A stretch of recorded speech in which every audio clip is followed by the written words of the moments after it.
다시 브엘세바라는 말씀의 제목으로 은혜를 나누려고 합니다. 애굽으로 내려갔던 아들들이 돌아와서 야곱에게 전해진 소식은 죽은 줄 알았던 요셉이 살아있다는 겁니다. 그리고 기근의 때를 지낼 수 있는 곡식을 얻어온 것보다도 더 반가운 기쁜 소식, 그리고 계속해서 또 아들들이 전해준 소식은 아버지도 애굽으로 내려오시라고, 모셔오라고 애굽 왕 바로가 명령했다는 겁니다. 애굽에서는 왕이 내린 명령이니까 이제 무조건 따라야겠지만, 그러나 가나안에 살고 있는 야곱에게는 무조건 순종할 의무는 없었죠. 그러나 지금 정황상 애굽으로 가야만 하는 그런 상황이었습니다. 그렇지만 야곱에게는 가나안 땅을 쉽게 떠나지 못하는 이유가 있었습니다. 그동안 창세기 말씀을 잘 들으신 분들은 아시겠지만 가나안 땅은 그의 할아버지 아브라함 때부터 하나님이 약속하신 땅이었습니다. 갈대아 우르에서 하란으로 올라갔다가 하나님이 가나안 땅에 내려와서 이곳을 너와 내 자손에게 주리라 약속하셨습니다. 창세기 13장에 보면 하나님이 그러시잖아요. 지금 보이는 땅을 내가 너와 내 자손에게 주리라, 그렇게 말씀하십니다. 야곱의 아버지 이삭에게도 약속하십니다. 창세기 26장에 보면 내 종 아브라함을 위하여 내가 너와 함께 있어 내게 복을 주어 내 자손이 이 땅에서 번성하게 할 것이라고 하나님이 이삭에게도 약속의 말씀을 주셨습니다. 야곱에게도 약속해 주셨습니다. 창세기 28장에 보면 외삼촌 집으로 떠나기 전에 하나님이 야곱에게 약속하시는데, 나는 너의 조부 할아버지 이삭의 하나님, 아브라함의 하나님, 그리고 아버지 이삭의 하나님인데 내가 누워있는 이 땅을 내가 너와 내 자손에게 줄 것이다 라고 그렇게 또 약속해 주셨습니다. 그 땅이 어디예요? 그가 지금 살고 있는 가나안 땅입니다. 그러니까 그렇게 하나님이 약속하신 이 땅을 쉽게 떠나기가 어려웠던 것입니다. 그때는 그러면 이 땅을 너와 내 자손에게 주리라 라고 약속하신 하나님이 마음이 바뀌신 것일까요? 오늘 우리가 살면서 만나는 일들 가운데 내가 기도한 대로 일이 잘 되지 않거나 예측 불가능한 일들이 막 일어날 때 우리는 어떤 선택을 해야 될지 망설이게 됩니다. 믿음의 결론은 당연히 하나님 뜻 가운데 하는 것이 맞지만, 그러나 하나님의 뜻 가운데 행하도록 고민하고 또 그 상황에 가기까지 어떤 과정들이 분명히 있다는 거죠. 그런 결정을 내리고 행하는 과정들이 있는데, 오늘 말씀을 통해서는 우리가 그런 결정을 내리는데 참고해야 되는 하나님의 뜻이 있다는 겁니다. 여러분이 여러분의 생애 가운데 지혜와 믿음의 선택들 하나님 안에서 이루어지기를 주의 이름으로 축원합니다. 우선 이제 다시 브엘세바 그렇게 말씀드린 이유가 있습니다. 애굽으로 내려오라는 바로 왕의 명령을 반드시 따를 필요는 없지만 야곱은 지금 족장으로서 결단을 해야만 했습니다. 거듭되는 가뭄으로 가족 그리고 가축들 앞날이 예측할 수 없는 그런 상황이 되었습니다. 그것도 족장으로서는 큰 부담이었습니다. 그리고 이제 좀 희망이 있었는데, 그건 뭐냐면 죽은 줄 알았던 아들 요셉이 살아서 애굽의 총리가 됐다는 거예요. 큰 나라의 총리가 됐다니 궁금하잖아요. 가서 보고 싶은 마음도 있었던 겁니다. 야곱이 나이가 이제 100세가 훨씬 넘었기 때문에 이때는 좀 이제 삶을 정리하고 싶고, 그러면 정리하고 싶은 건 아니겠죠. 정리할 수밖에 없는 그런 상황들이에요. 그런데 죽은 줄 알았던 요셉이 살아있다니 얼마나 궁금하겠습니까? 그래서 거기 좀 가고 싶었던 겁니다. 하지만 할아버지와 아버지 때부터 하나님께 받은 이 약속의 땅을 쉽게 떠날 수는 없고, 그래서 결국 야곱이 행한 것은 뭐냐면 브엘세바로 가서 희생자사를 드리면서 하나님께 여쭙고 싶었던 겁니다. 자, 바단 아람 외삼촌의 집에서 돌아온 야곱은 사실 그때까지 잠깐 세겜에도 있었고 막 그랬지만, 하여튼 그 가나안 땅을 중심으로 창세기 37장의 기록에 본다면 그의 아버지가 거류하던 땅에 거주했다 그랬습니다. 이제 거주 이런 말이 약간 차이는 있긴 하지만, 그러나 전반으로 본다면 그는 유목 생활을 했기 때문에 어느 한 곳에 정착하면서 살지는 않았습니다. 그렇기 때문에 하나님이 약속하신 가나안 땅 전체에 유목 생활을 하면서 옮기긴 했지만 하여튼 그 땅을 떠나지 않고 계속 살았던 겁니다. 그런데 이 땅을 떠나야 하는 순간에 마지막으로 하나님께 여쭙고 싶었던 거죠. 그래서 다시 브엘세바를 찾은 겁니다. 브엘세바, 익숙한 이름이죠. 문자적으로는 7개의 우물이지만 7개의 우물이란 뜻을 가지고 있지만 7개의 우물이지만 의미로 본다면은 약속의 우물, 그렇게 아브라함 집안 사람들은 그렇게 알고 있습니다. 브엘세바는 가나안 땅의 최남단 지역에 위치해 있습니다. 유다 지파의 본고장이라고 할 수 있는 헤브론에서 한 밑으로 한 40km 떨어져 있는데요. 이 브엘세바 밑에는 네게부 사막 지역입니다.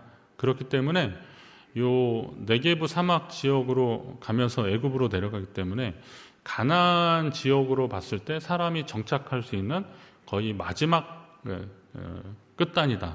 끝이라고 보면 됩니다. 땅 끝이라고 보시면 되는데, 이곳에서, 이 끝자락에서 하나님께 희생의 제사를 드리고 하나님께 여쭙고 있습니다.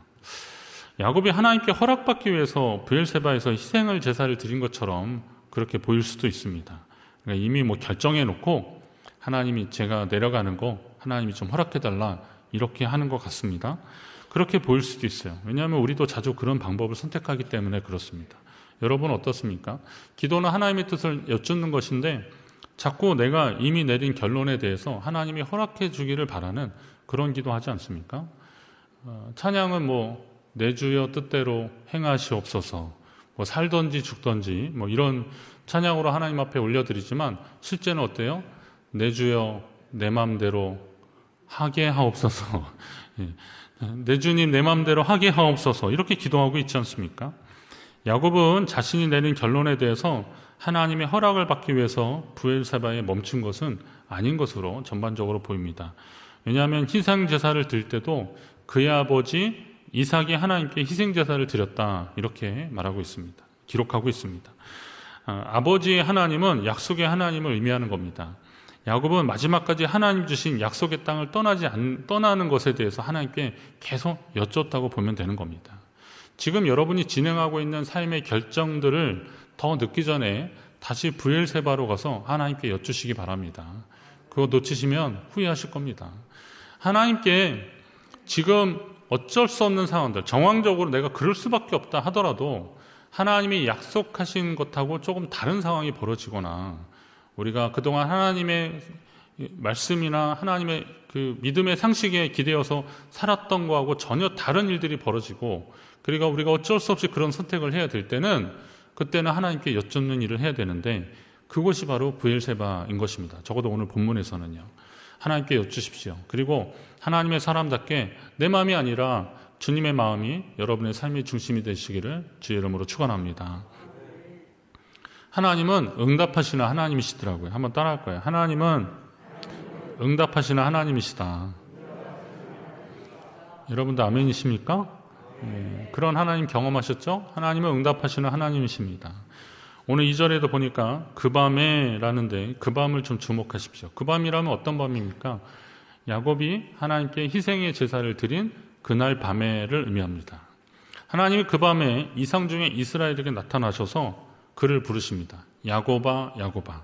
그런데 2절 말씀이 재밌어요. 하나님이 이상 중에 이스라엘에게 나타나셔서 이르시되 야곱아 야곱아. 아니 이스라엘도 이름인데 그럼 이스라엘에게 나타나시면 이스라엘아 이스라엘아 그래야 되는데 또 야곱아 야곱아 이렇게 부르십니다. 이상하지 않습니까? 분명히 하나님은 야곱에게 이전에 그 35장 기록에 보면 내 이름이 야곱이지만은 어떻게 해요? 다시는 야곱이라 부르지 않겠고 이스라엘이 내 이름이라 너는 이제 앞으로 이스라엘이라 너를 부르겠다 이렇게 말씀하셨는데 하나님이 헷갈리신지 야곱아 야곱아 자꾸 부르고 계십니다. 이렇게 부르는 거는 이사야서도 보면 나오는데요.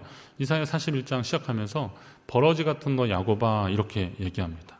버러지 같은 너 야곱아 너 이스라엘 사람들아 두려워하지 말라. 나 여호와가 말하노니 내가 너를 도울 것이라. 내 구속자는 이스라엘의 거룩하신 이인이라. 그렇게 말씀하는데 그러면 이사야서 전반으로 본다면요. 이사야서가 성경의 축소판이다 이런 말이 있을 정도입니다. 그래서 그들의 어떤 죄로 인한 고난, 하나님의 징계 이런 것들이 좀 앞에 나오고 그리고 40장, 41장서부터는 하나님이 그것을 회복하시는 역사가 나오는데 그 회복의 메시지를 주면서 오늘 그들에게 너 버러지 같은 너 야곱아 이렇게 말씀하십니다. 그건 뭐냐면 그들이 이스라엘이라고 하는 이름 이전부터 하나님은 야곱이라고 하는 그들부터 하나님을 알고 계셨다라는 겁니다. 내가 너희가 이스라엘이라 부르기 이전부터 내가 너를 알았다라는 겁니다. 여러분이 지금 여기에 계시지만 여기에 어떤 자격으로 어떤 모습으로 여기 계십니까? 여러분이 여기에 있기 이전부터도 하나님은 여러분을 아셨다는 사실을 믿으시기 바랍니다. 혹시 이 자리에 직분으로 어떤 직분자로서 이 자리에 앉아 계시다면 여러분의 직분으로 말고 주님이 여러분의 이름을 부르신다고 한번 생각을 해보십시오. 아무개 집사야, 아무개 권사야, 아무개 장로야 이러지 말고 아무개야 라고 하나님이 부르신다고 한번 생각하셔야 됩니다. 어쩌면 그동안 맡은 직분자의 이름으로 사느라 주님과의 좀 소중한 관계, 본질적인 관계를 혹시 놓치지 않았는지를 한번 잘 살펴보셔야 됩니다. 양복에 넥타이를 맨 저희 모습만 보신 성도님들 중에서는 마트나 거리에서 제가 이제 평상복을 입고 가면 저를 잘 못 알아보십니다. 요즘 또 마스크까지 쓰니까 잘 못 알아보시더라고요. 그래서 저는 그래도 대충 보면 알아요. 저는 여러분들을 계속 마스크를 쓴 모습을 계속 보기 때문에 여러분은 저의 이 모습만 보시다가 마스크 쓰면 잘 모르시는데 저는 계속 마스크 쓴 모습이 거의 2년 가까이 되니까 대충 압니다. 그래서 권사님 이러면 누군가 이렇게 보시다가 제가 저예요. 그리고 하면 어이 목사님이셨냐고. 근데 목사님 이렇게 보니까 잘 몰라보겠다고 거의들 많이 말씀하십니다. 당연합니다. 이렇게 이 모습만 보시다가 평상복에 어쩜 제가 편하게 입고 가면 몰라보시는 건 당연하죠. 그런데 제가 양복을 입든 추리닝을 입든 뭘 입든 간에 저를 한 번에 알아보는 분들이 있어요. 누구예요? 우리의 가족들입니다. 제 가족들은 제가 양복에 넥타이를 하지 않은 것도 다 보는 사람들이니까 딱 보면 아는 거잖아요. 익숙하기 때문에 그렇습니다. 자, 하나님께 익숙한 사람 저와 여러분 되시기를 바랍니다. 야곱아 야곱아 라고 부르신 것은 하나님 그런 뜻이 있는 거예요. 내가 너를 안다라는 겁니다. 창세기 28장 10절에 보니까 여기에서는 야곱이 이제 외삼촌 집으로 가기 전에 브엘세바에서 떠나 하란으로 향하여 갔다 그랬습니다. 그러니까 출발점이 브엘세바라고 물론 여기저기 다 돌아다니면서 살았겠지만 그가 하란으로 떠나는 데 있어서는 브엘세바를 떠나서 하란으로 갔다 그런 거예요. 그러니까 오늘 야곱이 다시 애굽으로 내려가는 과정에서 가나안의 끝단인 이 브엘세바에서 하나님 앞에 희생의 제사를 드리는 것은 그만큼 굉장히 중요한 거죠. 그의 삶의 전환점에 있어서 이전에 그가 브엘세바를 찾아 거기서부터 출발했던 것처럼 오늘 이 상황에서도 야곱은 브엘세바에서 하나님 앞에 희생의 제사를 드렸던 겁니다. 그리고 그곳에서 하나님이 야곱아라고 다시 그를 불러주신 겁니다. 여러분의 브엘세바는 어디입니까? 주님의 뜻을 찾고 깨닫는 곳, 하나님의 약속을 받는 여러분의 브엘세바는 과연 어디입니까? 그곳에서 주님을 만나고 주님의 뜻을 깨닫고 믿음의 삶을 살아가는 여러분 되시기를 간절히 바랍니다. 그 브엘세바에서 하나님 만나는 게 그만큼 중요한 거잖아요. 하나님 앞에 이제 그의 그 상황들을 아뢰고 하나님의 뜻을 구하며 하나님 가르쳐 달라고 말씀해 주시는 거, 그걸 듣는 게 참 귀하더라고요. 자, 이쯤 되면 야곱과 그의 가족이 애굽으로 내려가는 것은 상황 때문에 어쩔 수 없이 간 것이 아니라 하나님의 섭리, 하나님의 뜻과 섭리였다는 것을 우리는 알게 됩니다. 성경을 연구할 때 이런 걸 이제 병행 구조라고 그러는데요. 여러 가지 병행 구조 중에서 이제 이렇게 위하고 밑하고 같고 중간하고 같는 이런 내용들이 있어요. 오늘 여기도 그런 겁니다. 야곱이 하나님께 희생의 제사를 드리니까 하나님이 야곱아 라고 야곱에게 나타나셨고 또 하나님이 야곱에게 말씀하시니까 야곱이 그 말씀대로 행하는 구조. 그래서 1절에 하나님께 희생제사 드리니까 2절에 하나님이 야곱아 3절에 하나님이 내가 너와 함께하리라 약속하시면 3, 4절 이어지니까 5절에 우리가 읽진 않았지만 5절에는 이제 야곱이 바로왕이 보낸 수레를 타고 애굽으로 내려가는 그런 내용들, 이런 구조들이 이렇게 계속 나오고 있습니다. 이걸 보면서 여러분이 뭘 느끼셔야 되냐면 야곱은 하나님과 이렇게 유기적으로 소통하는 자였구나라는 것을 알 수 있는 겁니다. 자, 하나님께 기도했는데 하나님이 야곱아 라고 나타나셔서 말씀해 주시고, 또 하나님이 말씀해 주신 것을 듣고 또 행하는 거예요.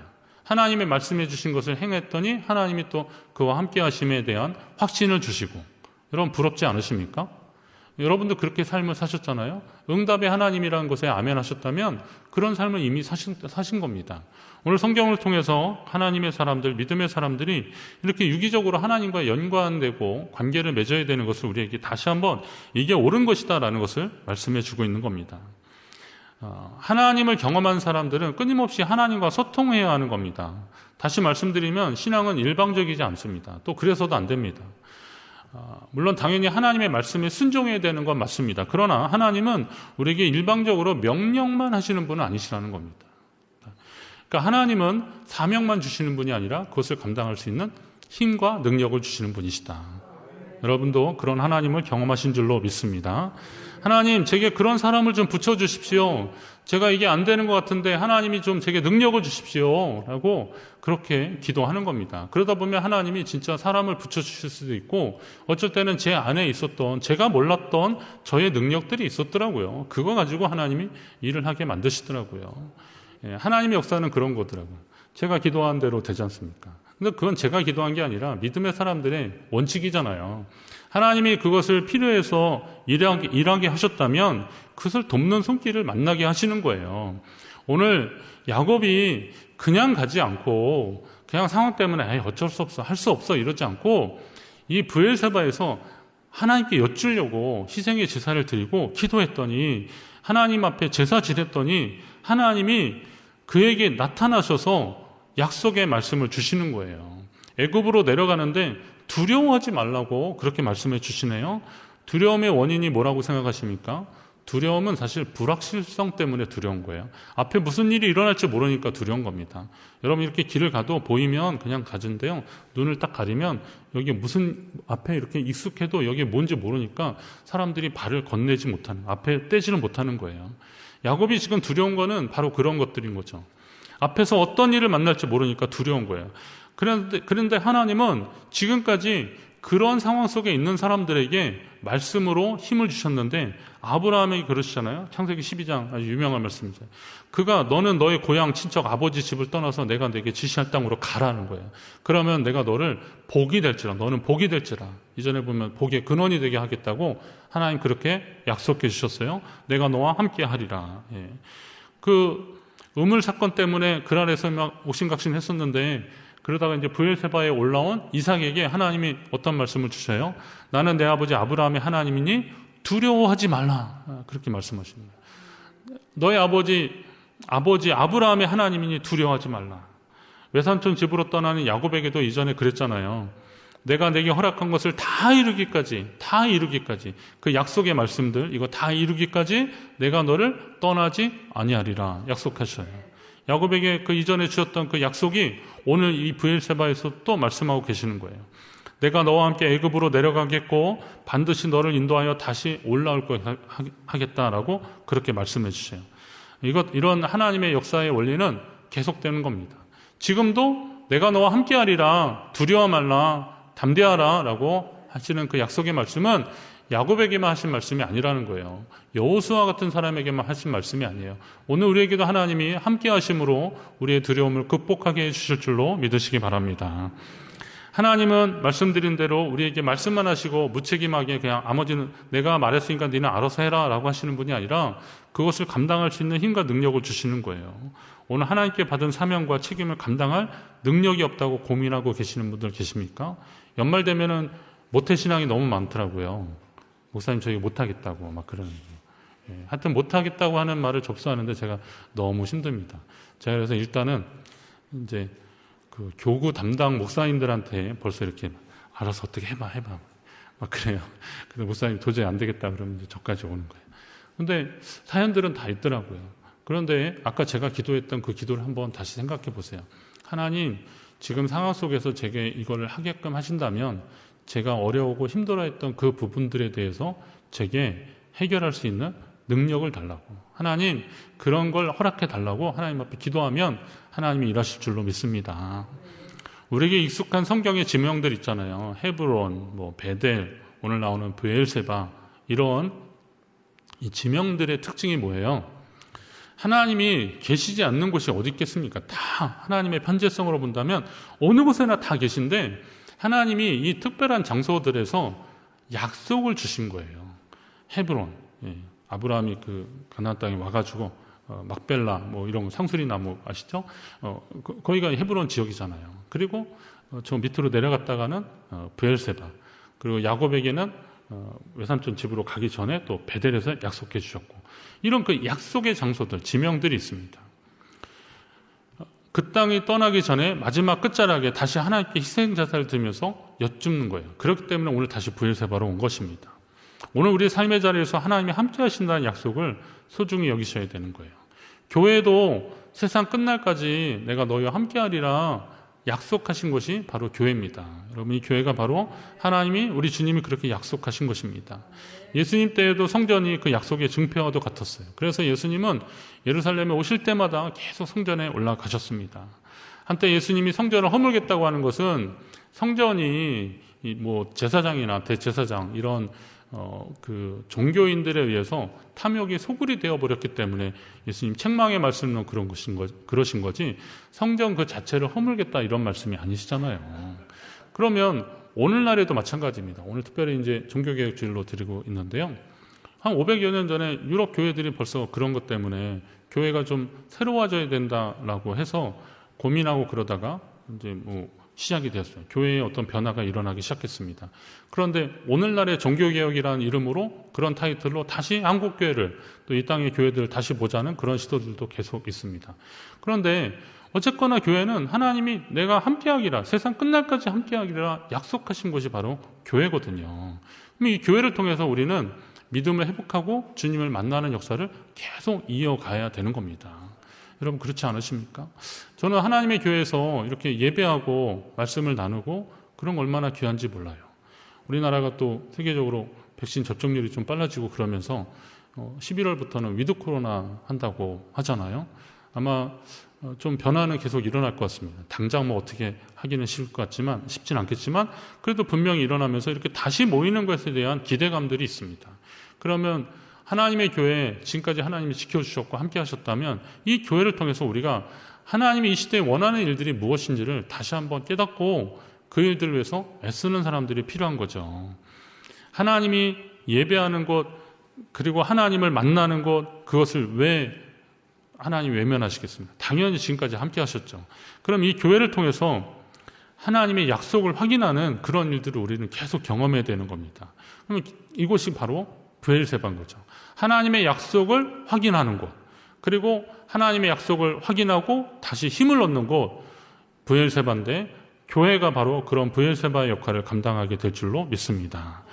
오늘 우리가 들어야 되는 것은 이 시대 속에서 탄식하는 소리, 교회가 어떻다, 이제 어떻다, 이런 탄식의 소리 분명히 있고, 그게 어떤 변화를 위한 동기부여가 되기는 분명히 될 것 같지만, 그러나 우리는 그 탄식의 소리만 너무 들을 게 아니라, 그런 시대 상황 속에서도 주님이 우리에게 주시는 말씀을 들어야 되는 거죠.